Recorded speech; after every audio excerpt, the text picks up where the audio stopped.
బోనాల వేడుకలు ధూమ్‌ధామ్‌గా కొనసాగుతున్న ఈరోజు ఉజ్జయిని మహంకాళి అమ్మవారికి మార్నింగ్ అంగరంగ వైభవంగా బోనాల ఉత్సవాలని ప్రారంభమయ్యాయి.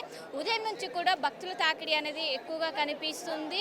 నగర వ్యాప్తంగా ఉన్నటువంటి ఇటు సికింద్రాబాద్ పరిసర ప్రాంతాలన్నీ కూడా బోనాల ఉత్సవాలతో కనిపిస్తున్నాయి. ఉదయం నుంచి అమ్మవారికి బోనాలు పెద్ద ఎత్తున సమర్పిస్తున్నారు. ఇటు బోనాలు తీసుకొచ్చే వరకు ఒక క్యూ లైన్ ఏర్పాటు చేశారు. అదేవిధంగా దర్శనం చేసుకునే వరకు ఇంకా క్యూ లైన్ ఏర్పాటు చేసి దర్శనం అనేది ఈజీగా అయ్యేందుకు చర్యలు చేపట్టారు. ఎలాంటి ఇబ్బందులు కాకుండా గతంలో ఉన్నటువంటి తోపులాటలు కావచ్చు అన్ని కాకుండా ఎక్కడికక్కడ క్యూ లైన్స్ ఏర్పాటు చేసి బ్యారిగేట్స్ సహాయంతో ఈజీగా దర్శనం అయ్యేందుకు అధికారులు చర్యలు చేపట్టారు. అడుగడుగున పోలీసునిగా ఏర్పాటు చేసి ఎలాంటి వాటికి తావు లేకుండా ప్రత్యేకమైన ఏర్పాట్లు అయితే ఈసారి చేశారనుకోవచ్చు.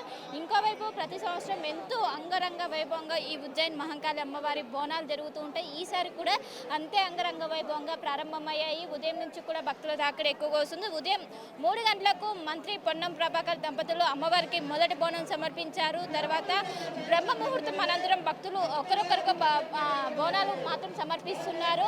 మొత్తం మీద ప్రతి సంవత్సరం ఏ విధంగా జరుగుతుంది ఈసారి అంతే విధంగా ఈసారి భక్తులు తాకిడి ఎక్కువగా వచ్చే అవకాశం ఉండడంతో ఎక్కువ మందిని కూడా సౌకర్యాలను కూడా పెంచినట్టు కూడా ఇప్పటికే అధికారులు చెప్పారు.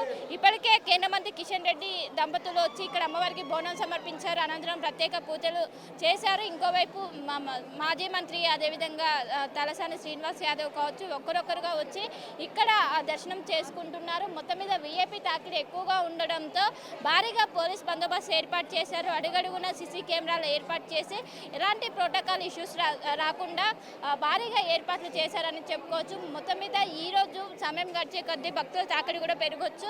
ఇటు మహిళల కోసం ప్రత్యేకంగా టీమ్స్ని ఏర్పాటు చేశారు. టీమ్స్ని ఏర్పాటు చేసి వచ్చిన వారికి ఎలాంటి ఇబ్బందులు కాకుండా అన్ని శాఖలతో సమన్వయం చేసుకుంటూ దర్శనం అనేది ఈజీగా ఎందుకు ప్రత్యేకమైన ఏర్పాట్లు చేశారు.